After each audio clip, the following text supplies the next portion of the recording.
The blizzard came the way all bad things come to Wyoming, without warning and without mercy. By 9 o'clock, the world outside Colt Hargrove's ranch windows had become a wall of white. The kind of white that swallowed roads, erased fences, buried the memories of warmer days so deep you started to wonder if they had ever existed at all. The wind came off the Absarica range like it had a grudge, rattling the old window frames, pushing cold fingers through every gap in the timber walls.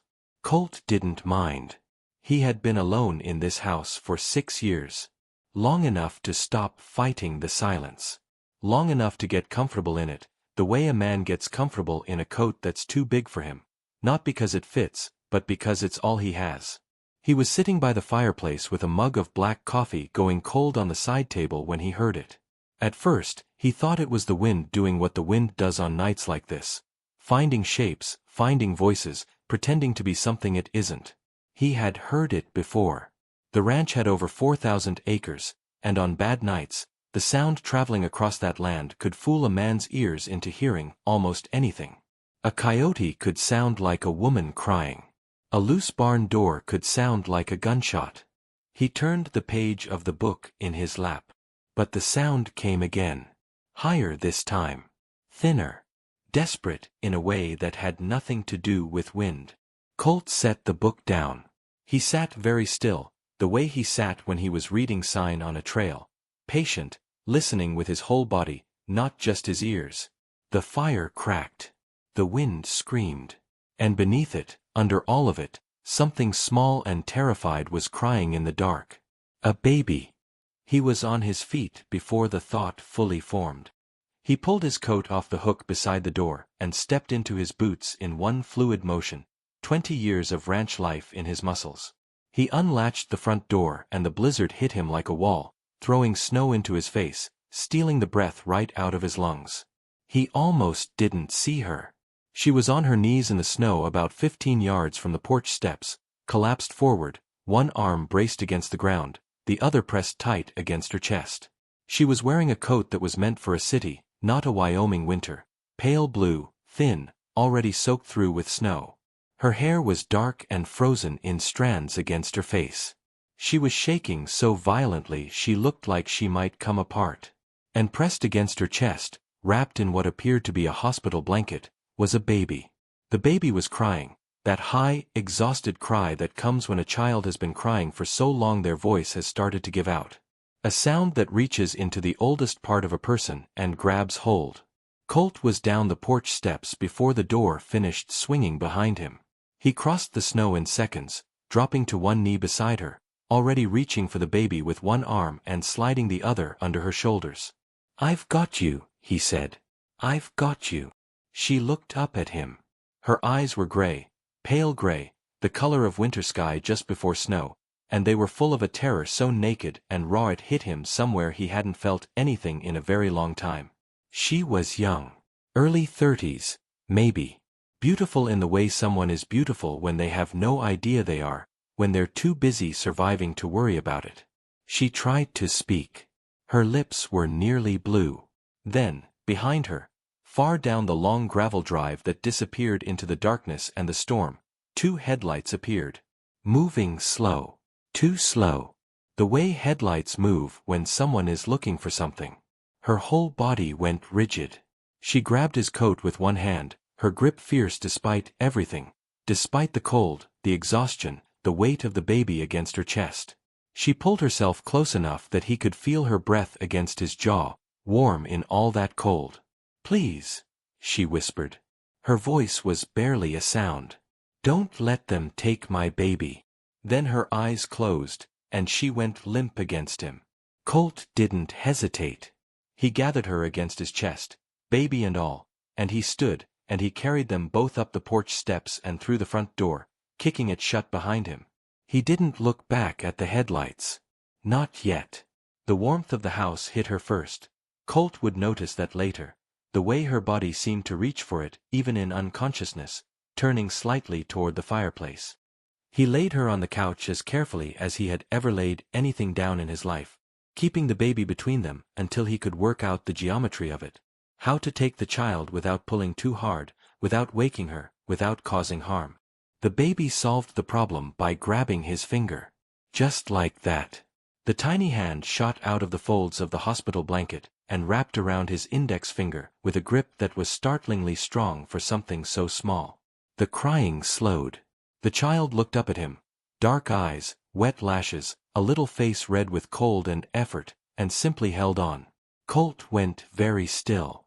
He had not held a baby since before.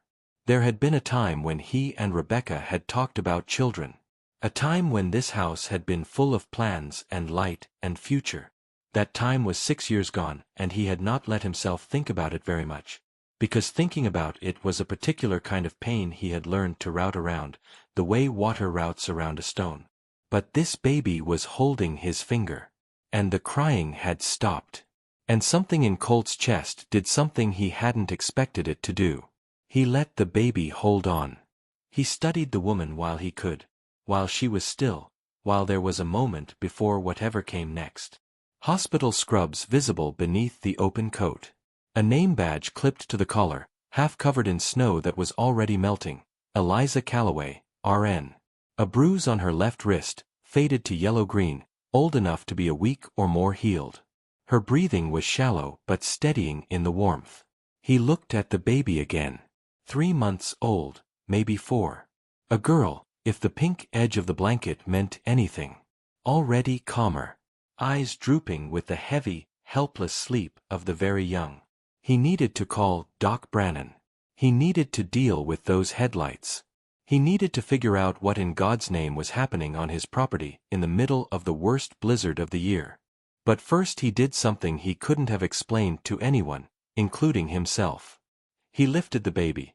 Slowly, carefully, supporting the tiny head the way a man remembers without knowing how, and held her against his chest.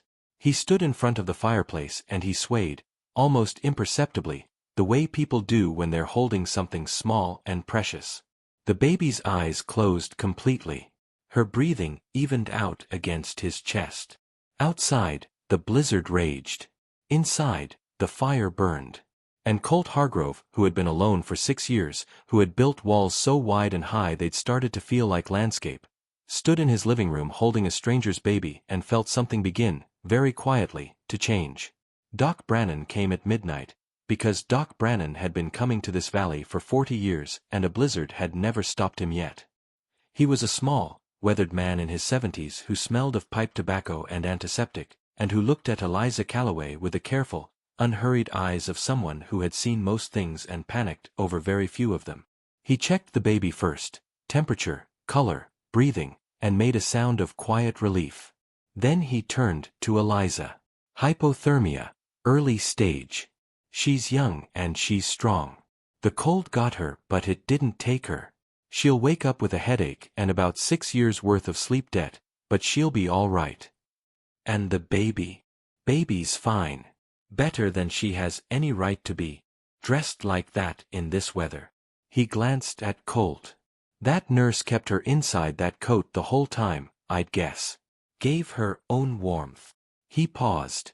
Whatever she was running from, she wasn't running from that baby. Colt had not been running from anything for 6 years. He stood in the kitchen doorway and turned a coffee mug in his hands and thought about headlights that moved too slow through a storm. Did anyone come to the gate? He asked. Not that I saw. Doc paused. Though someone was parked half a mile down the county road.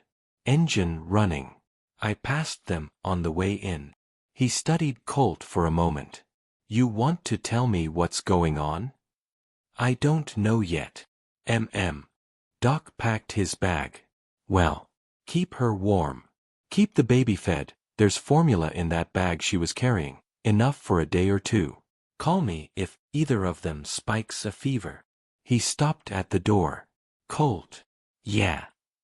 You're a good man for not leaving them in the snow. No one would have left them in the snow. Doc looked at him steadily. You'd be surprised, he said, and went out into the storm.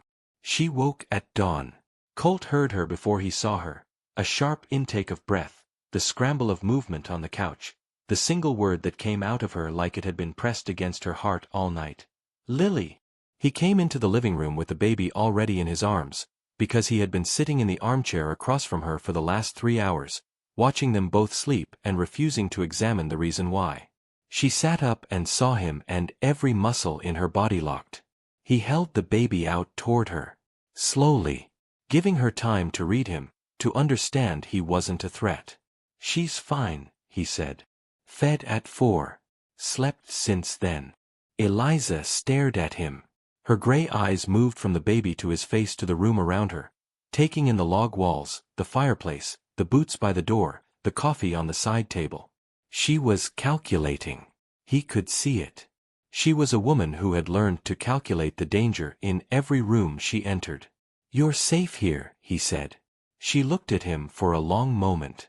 Then she held out her arms and he crossed the room and gave her the baby, and the sound she made when she held Lily against her chest, quiet and broken and grateful, was something Colt had to look away from, because it was too private and too painful to witness straight on. He went to the kitchen. He made fresh coffee. He made eggs and toast because it was what he made every morning and because she was going to need to eat.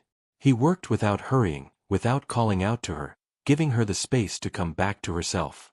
She appeared in the kitchen doorway 10 minutes later, Lily on her hip, wearing the blanket from the couch around her shoulders like a cape. "I'm Eliza," she said. "I know. Your badge." He set a plate on the table. "Colt Hargrove. Sit down and eat." She hesitated only a second before she sat. She settled Lily in her lap with the practiced ease of someone who had been doing it for months. She picked up the fork and ate like someone who had not eaten in 24 hours, which he suspected was exactly the case. He sat across from her with his coffee and waited. "You want to know," she said finally. "When you're ready." She looked up. Something in his face, his steadiness, maybe, or his willingness to wait, seemed to loosen something in her. She looked back down at Lily. The baby was awake now, batting at the edge of the blanket with both hands, deeply occupied with the mystery of Fringe. "I'm a pediatric nurse," Eliza said. "I was in Denver. I worked at Meridian Children's Hospital for 5 years." She paused. "8 months ago, I found something I wasn't supposed to find." Colt said nothing. He let the silence ask the question. "There's a doctor there, Dr. Vance Kellerman. He's connected to a foundation that funds the hospital. A lot of the funding. He's also—" She stopped. Breathed. "He was running a program. Matching newborns from low-income mothers who were patients. Mothers who were immigrants, mostly. No family. Vulnerable. He was facilitating illegal adoptions. Private placements. For money. A lot of money." Her jaw tightened. "I found the records.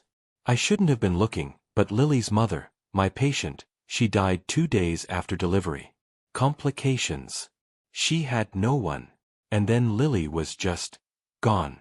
Transferred, they said, to another facility." She looked up. "But no transfer order was ever filed." I looked. "Where's Lily's mother?" Colt asked. "Gone." Eliza's voice was flat with a grief she had clearly been carrying for months. "She died not knowing her daughter was being sold." She pressed her lips together. "I took Lily. I know how that sounds. I took her from the hospital 3 days ago, when I realized they had already identified a buyer and it was happening in days. I was going to go to the FBI. I still am. But Kellerman has people, private security, connections with local police in Denver. When I ran, they followed." She glanced toward the window. "I drove for 16 hours. My car slid off the road in the storm about 2 miles from here. I didn't know where else to go." The kitchen was very quiet except for the fire in the next room and Lily's soft commentary on the blanket fringe. "The car on the road," Colt said. "Yes. Did they see you come in here?" "I don't know." Her hands were steady on the table, but her knuckles were white. "Probably. I didn't exactly have a lot of options." Colt stood up. He went to the window and looked out. The storm had softened overnight, still heavy, but no longer the wall of white it had been. The lane was buried but visible. He could see all the way to the gate. There was no car. That didn't mean anything. They could have pulled back. Waited. Men with money and patience could afford to wait. "They'll come back," Eliza said from behind him. She said it with the weariness of someone who has accepted a difficult truth. "They always come back."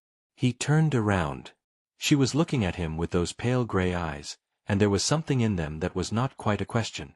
More like a braced readiness for disappointment, the look of someone who has asked for help before and learned not to expect it. "Yes," he said. "They probably will." He walked to the counter and refilled his coffee. "So we'll be ready." He put them in Rebecca's room. He had not opened that room in 3 years. Not since the last time his sister had come to visit and politely said nothing about the fact that he was preserving a dead woman's space like a monument. He had let it go to quiet, not quite shrine and not quite forgotten, somewhere in between. He opened it the afternoon after Eliza arrived, and he changed the sheets and brought in the small rocking chair from the storage room and found a dresser drawer that would make a passable bassinet for Lily if he lined it with a folded quilt. He moved without thinking about it too much.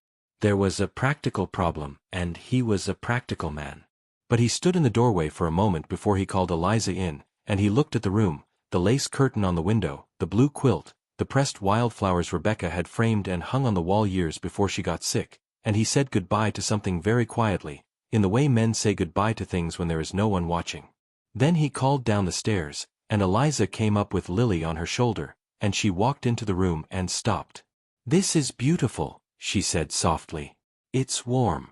The radiator works. There's a lock on the inside of the door." He gestured at the dresser drawer. "That should work for a bassinet for now. I can get a proper crib from town when the road's clear." She turned to look at him. Her hair was dry now, loose around her shoulders, dark brown in the warm lamplight. She still looked exhausted in a deep, accumulated way that a single night of sleep wouldn't touch. But she looked less frightened than she had this morning. That was something. "You didn't have to do all this," she said. "No," he agreed. She waited, as if expecting more, some condition, some price. He had learned that about her already in the 8 hours she had been in this house. She waited for the other shoe to drop. She had been trained to wait for it. "Get some rest," he said. "I'll be downstairs." He was halfway down the hall when she called after him. "Mr. Hargrove." He turned.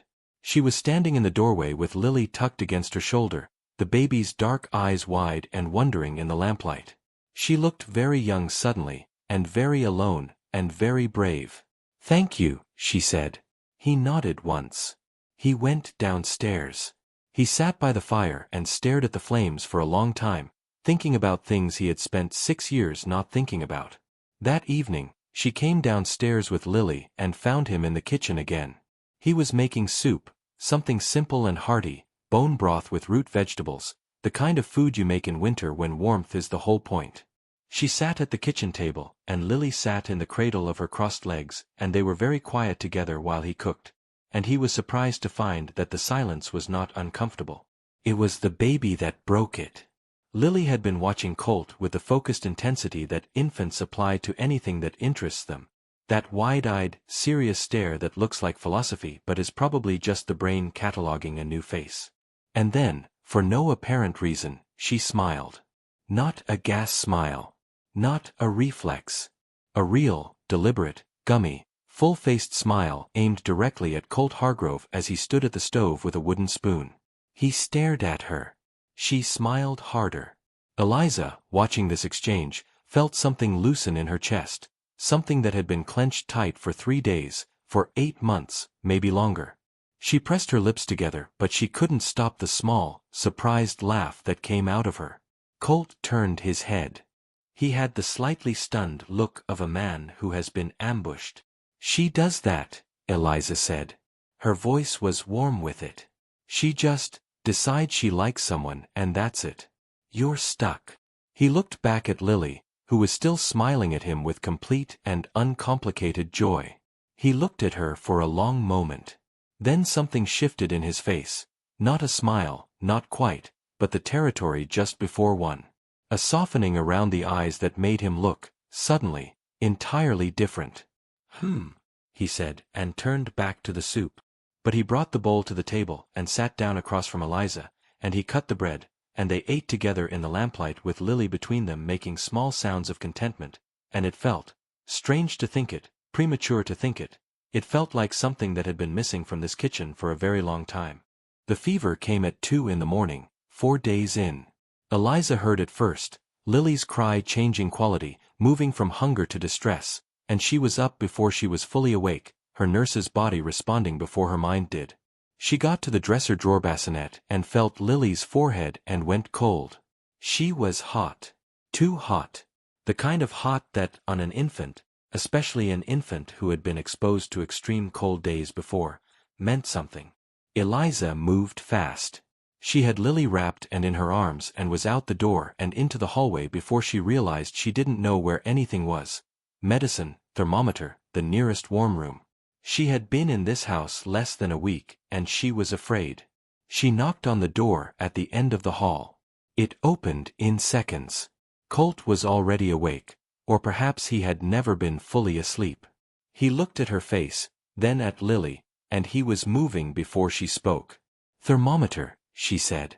First aid kit. Pediatric Tylenol, if you have it. Medicine cabinet, hall bathroom. Top shelf. He was already reaching for his shirt. How bad? I don't know yet. I need to check her. He went for the supplies. She went to the bathroom and ran a lukewarm cloth. They met in the hallway like two people who had worked together for years, moving around each other without collision, without hesitation. He handed her the thermometer. She checked Lily. 102.4. High, but not critical. The fever was the body doing its job. They moved to the living room, where the fire was still going. She settled onto the couch with Lily, bathing the baby's forehead with the cool cloth, crooning low. Colt sat on the other end of the couch and did not say anything, but he didn't leave. After an hour, the fever began to break. Lily grew heavier in her arms, the heavy, trusting weight of a baby who has decided the crisis is over and sleep is appropriate. Eliza felt the tension drain from her own shoulders in stages, like ice melting. She's okay, she said. Yeah. Colt's voice was quiet. She looked at him. In the firelight, with his hair messed from sleep and his expression stripped of its daytime reserve, he looked less like a man who had built a wall and more like a man who had simply been standing alone inside one. The lines around his eyes were deep. They were the lines of someone who had learned to keep vigil. You were worried, she said. He looked at the fire. She's very small. She is. Eliza looked down at Lily, sleeping now, perfectly peaceful against her chest. She's also very strong. A long pause. The fire breathed. My wife and I. He stopped. Started again, more carefully, like a man stepping onto ice and testing each footfall. We lost a child. Early on. Before the pregnancy was far along. He paused again. Rebecca, my wife, she said it felt like losing a whole future. Not just a baby, but every version of what might have been. Eliza was very still. I didn't understand it the right way then, he said. I tried to fix it. Make it practical. I didn't know how to hold space for grief without trying to repair it. His jaw tightened. I understand it better now. She passed away, Eliza said. Not a question. 6 years ago. Cancer.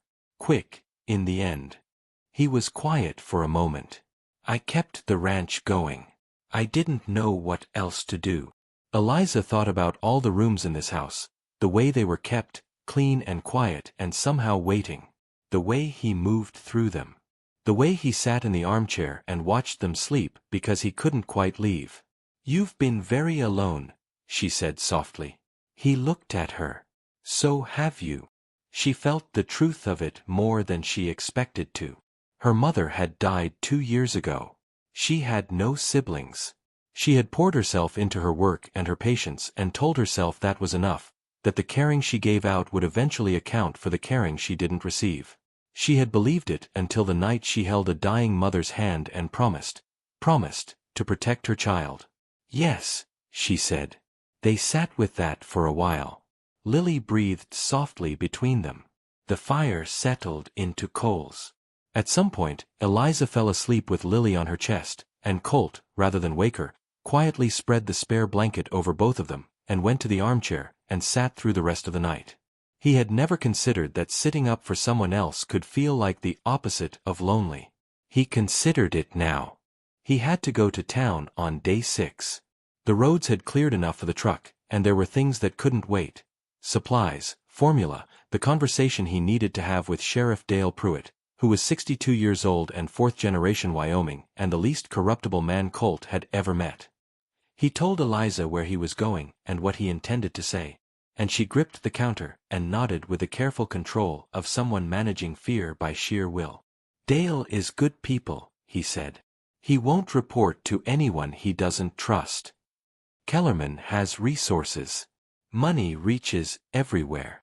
"Not everywhere." He held her gaze. "Not here." She breathed. Nodded once more.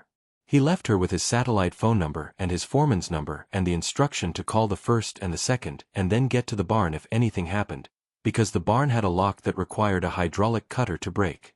He drove to town.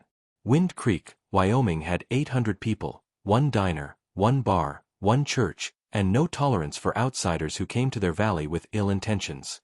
Colt had been here since he was 4 years old. He had gone to school here, buried his parents here, buried his wife here. There was not a person in Wind Creek who didn't know his name. He told Dale Pruitt everything.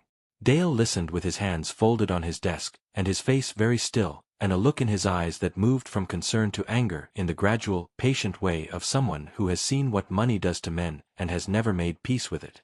Then Dale made 4 phone calls. The FBI field office in Billings. A federal prosecutor he had gone to high school with.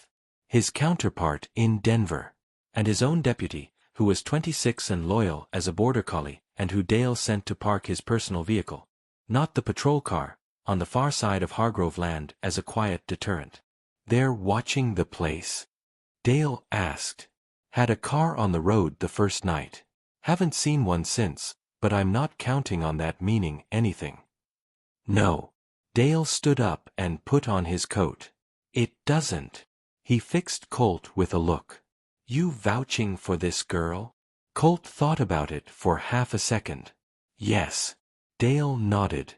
"That's enough for me." On the way home, Colt stopped at Morrison's Hardware and bought a crib, flat-packed, and a baby monitor, and 3 cans of formula. He stood in the formula aisle for longer than was necessary because there were 7 different kinds and he was not certain which one was correct, and a woman in her 50s who was stocking shelves nearby took one look at his expression and gently told him which brand was the most widely recommended and which one her own daughter had used. He thanked her. He was putting the formula in the cart when she said, quietly, "Heard you had visitors at the ranch." In a town of 800, news moved faster than weather. "You doing all right, Colt?" "Doing fine," he said. She nodded. Then, "It's good to hear some life out at your place." He didn't answer that. He paid for everything and drove home. But he thought about what she said the whole way. He built the crib that evening. He had the instructions and all the pieces and he was a man who was good with his hands, and yet he sat on the floor of Rebecca's room surrounded by hardware and read the instructions 3 times before he started because he had a strange conviction that this mattered, that doing it right mattered in a way that went beyond the practical. Eliza sat in the rocking chair with Lily and watched him work. "You don't have to do that tonight," she said. "Good time to do it. It's almost 9. So." She smiled at that, a small, quiet smile, and looked down at Lily. He worked in the particular focused silence of a man who does things properly. His hands were certain. Ranching had made him capable in a dozen practical ways, and he had built half the furniture in this house himself over the years. He was aware of Eliza watching him. He was aware in the way you're aware of warmth near a window on a cold day, Not intrusive, just present, something you orient toward without meaning to. "Tell me about the ranch," she said after a while. He glanced up. "I've been here 6 days and I've barely been outside. Tell me about it." He fit 2 pieces together, checked the alignment. 4,200 acres. Mix of grassland and timber. We run about 300 head of Angus, some horses, a handful of working dogs. High pasture runs up to about 8,000 feet. He paused. "It's been in my family 3 generations. My grandfather built the original house. The east barn. Most of the lower fences. Do you love it?" He considered that. Not because the answer wasn't clear, but because it was the kind of question he was asked rarely enough that it deserved a real answer. "It's not something I can separate myself from enough to love from a distance," he said finally. "It's just what I am. Like asking if you love your own hands." She was quiet for a moment. "That's the most beautiful thing I've ever heard someone say about a place." He set down the wrench and looked at her. She was completely serious. In the lamplight, with her bare feet tucked under her in the rocking chair and Lily warm against her chest, she looked entirely unlike the woman he had found in the snow, and exactly like her. The terror was gone. What was left was something quieter and more essential. He went back to the crib. "Tell me about nursing," he said. She seemed surprised that he'd asked. Then she told him. She told him about the pediatric ward, the children who came in small and sick and frightened, and the way the right nurse could change the entire texture of a hospital stay, could be the difference between terror and bearable. She told him about Lily's mother, a woman named Karina who had arrived in Denver from Guatemala with no English and no family, and a pregnancy she had been determined to carry alone, and who had been the most graceful, determined person Eliza had ever met. Her voice was even and measured, and only once did it break. Just slightly, just at the edges, and he pretended not to notice because that was what she needed. "She would have been a wonderful mother," Eliza said. "She already was one," Colt said. Eliza looked at him. Her eyes were bright. "Yes," she said, very softly. "She was." He finished the crib. He set it against the wall beneath the window. It was good and solid and it didn't wobble. He looked at it for a moment, then at Lily, who was asleep in Eliza's arms with the absolute conviction of an infant who believes the world is trustworthy. "There," he said. "That'll hold." 10 days in, she started helping around the house. He came in from the early morning feeding at the barn one day to find the kitchen table set and coffee made and eggs scrambled. He stood in the doorway and looked at it. "Sit down," she said, without turning from the stove. "You cook every meal. I'm a nurse, not a guest." He sat down. He drank the coffee. It was very good. "I'll start helping with Lily's night feedings," she said. "The monitor reaches to the room across the hall." "You don't have to. You're not sleeping." She turned and looked at him directly. "I can see it. You're up every time she makes a sound. You've been doing 6 hours a night maybe, and you're up before 5 for the animals." She put the eggs on the table. "I'm a nurse. I notice things." He opened his mouth. "Eat," she said. He ate. It was the first time in 6 years someone had told him to take care of himself, and it arrived with such matter-of-fact certainty that he had no idea how to resist it. So he didn't. That afternoon, she bundled Lily into the thickest layers available and asked him to show her the horses. He showed her. He led her into the main barn, which smelled of hay and horses and the particular dusty warmth of animals in winter. His string of horses turned toward them at once. 8 horses, different ages, different temperaments, all of them trained to his hand. His best one, a big gray quarter horse named Faulkner, came forward first and dropped his head toward Eliza with an expression of calm inquiry. She reached up without fear and put her palm to his nose. Faulkner exhaled, that long warm horse breath, and closed his eyes. Eliza laughed. Colt stood beside her and watched her laugh and stored the image with a careful, involuntary precision of the heart, which archives things without asking permission. "Can I ride?" she asked. "When the snow clears more." "Another week." She looked at him sideways. "Promise." He had not made a promise to anyone in a very long time. "Yes," he said. She smiled. She turned back to Faulkner, and Lily, nested in her carrier against Eliza's chest, reached out one small fist toward the horse with the same focused intensity she had turned on Colt that first evening at the stove. Faulkner dropped his nose to Lily's fist and breathed warm air across her tiny fingers. Lily's eyes went wide. Then she laughed, that breathless, whole-body baby laugh that sounds like someone discovered joy was a physical sensation and couldn't stop being surprised by it. The sound filled the barn and bounced off the rafters and ran out across the snow, and Colt felt something in his chest crack open like ground in spring. Not painful, just the sound of something long frozen beginning at last to give. The threat arrived on a Tuesday. It came as a vehicle, a dark SUV, out of state plates, moving slowly down the county road at dusk. Colt's deputy, parked on the far pasture road, called it in. Dale Pruitt ran the plates. They came back to a private security firm out of Denver, one with connections to 3 corporations, one of which had Dr. Vance Kellerman on its board of directors. Colt told Eliza that evening after Lily was asleep. She sat at the kitchen table and listened, and when he finished, she was very still for a moment. Then she said, "They're not here for the police. They're here for leverage. Kellerman doesn't want an arrest. He wants the documents I copied from his files before I ran. He wants them, and he wants Lily, and he thinks if he can get close enough, he can offer me something, or threaten something, that makes me disappear quietly. That's not going to happen." She looked up. "You can't promise that." "I can promise that they're not going to come on this property and take anything." He said it the way he said most things, plain, without drama, with the weight of a man who means exactly what he says. "And I can promise that by the end of this week, there will be enough federal attention on Kellerman that his private security becomes a liability rather than an asset." "How?"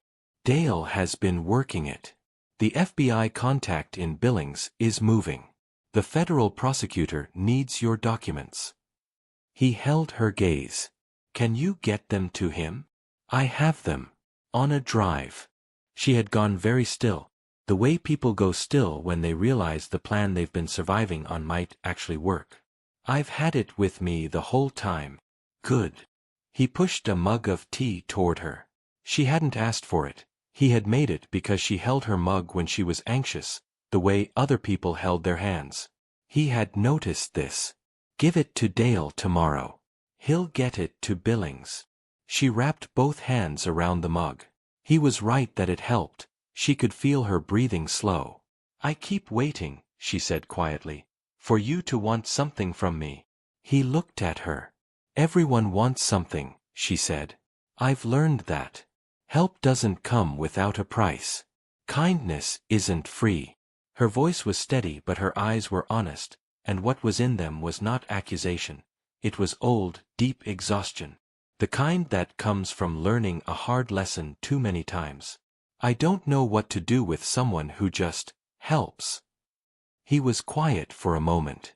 In the fire in the next room, a log shifted and settled. "My grandfather used to say that how a man treats someone who can't do anything for him is who that man actually is," he said. "Everything else is just business."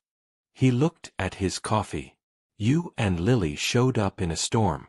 You were cold and frightened, and you were protecting a child who couldn't protect herself." He shrugged, the way he shrugged when things seemed obvious to him. "That's enough." Eliza looked at him for a long time. "Colt," she said, and then stopped, because whatever she had meant to say seemed to get tangled somewhere on the way out. "Go to sleep," he said quietly. "We'll deal with tomorrow when it comes." They came at midnight on Thursday.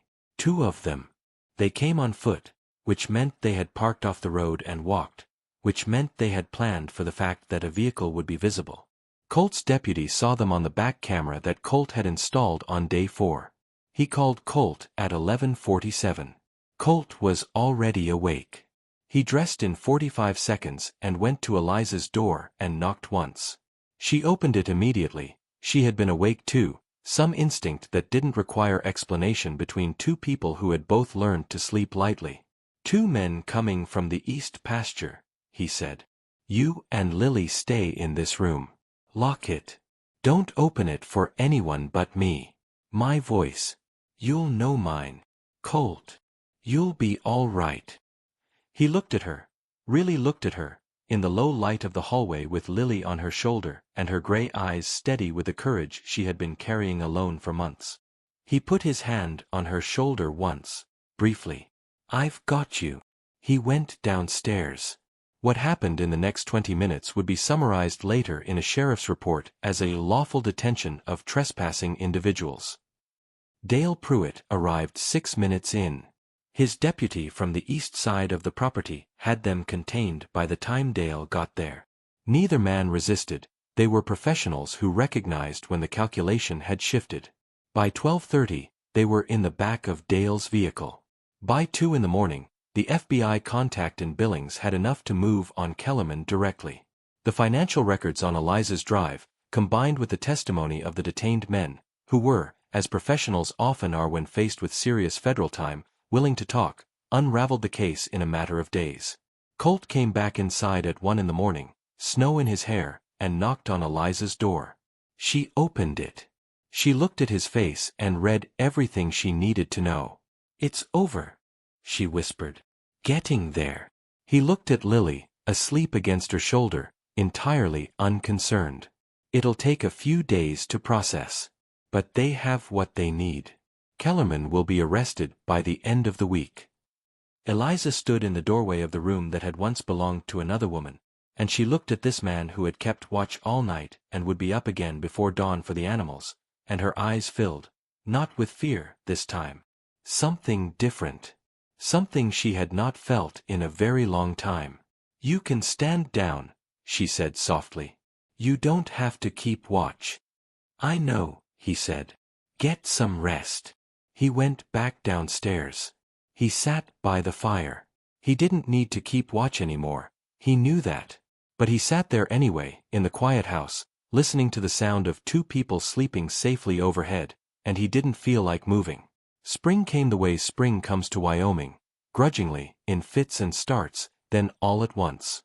The last snows came in March, and the first bare patches of ground appeared in April, and by early May the pasture was greening, and the creek was running high with snowmelt, and the horses had started doing what horses do in spring, tossing their heads and moving with an energy that was different from winter, looser, happier, as if the whole world had finally remembered what it was for. Kellerman was arrested in March. The case had moved faster than anyone expected. The financial records were clean and damning, and 3 of his associates had flipped within days. The illegal adoption ring, as the news called it, was dismantled. 7 families were identified and reuniting with children who had been placed illegally. It made national news for a week and then faded, the way important things do when the news cycle moves on. Eliza watched it on Colt's television and felt not triumph but something quieter and more complicated. Relief. Grief. The particular exhaustion of a long war finally ending. She held Lily in her lap and thought about Karina, and let herself cry for the first time in months. Really cry, without the armor she had needed to keep on while the danger was real. Colt sat beside her on the couch and did not say anything and did not leave, and his presence was exactly the right kind, steady, patient, the kind that doesn't try to fix what doesn't need fixing. After a while, she leaned her head against his shoulder. He didn't move. Neither did she. Lily slept between them. The question that had gone unasked for 2 months finally arrived on a Tuesday in April. Eliza had been riding Faulkner. He had taught her properly, with patience and without condescension, and she had turned out to have good instincts on horseback, which pleased him in a way he didn't analyze, and they had come back to the barn in the golden late afternoon light, and he was brushing Faulkner down while she stood in the stall doorway with Lily in the carrier on her chest, watching him work. "The federal victim advocate called," she said. He kept brushing. "And they've cleared me. The DA in Denver isn't pursuing anything. The nurse board reviewed the case and found exigent circumstances. I'm clear to practice again." She paused. "And they've confirmed the process for me to petition for legal guardianship of Lily. With Karina's mother's blessing, She's been located in Guatemala. She's elderly, she can't raise a child. She wants Lily to stay with me. Another pause. Karina's sister says she'll send photos. She wants to know Lily. Stay in her life. He turned to look at her. Faulkner stood patiently between them. That's everything you wanted, he said. Yes. She was looking at him with an expression he had been learning to read over the past months. The one where she was thinking something important and testing whether it was safe to say. Almost. The barn was quiet. Swallows moved in the rafters. Outside, the creek ran loud with snowmelt. Eliza. I applied for a nursing position at the clinic in Wind Creek, she said. Dr. Brannan's clinic. He asked me first, actually. He's been trying to hire a second nurse for 2 years. She kept her eyes on his. I said I'd have to ask. The words landed in a place that had been empty for a very long time. He put down the brush. He crossed the distance between them, not fast, not rushed, and he stood in front of her in the warm hay-scented air, and he looked at her the way he looked at things he wanted to understand completely. Her. Lily between them, dark eyes wandering up toward the rafters where the swallows were doing something excellent.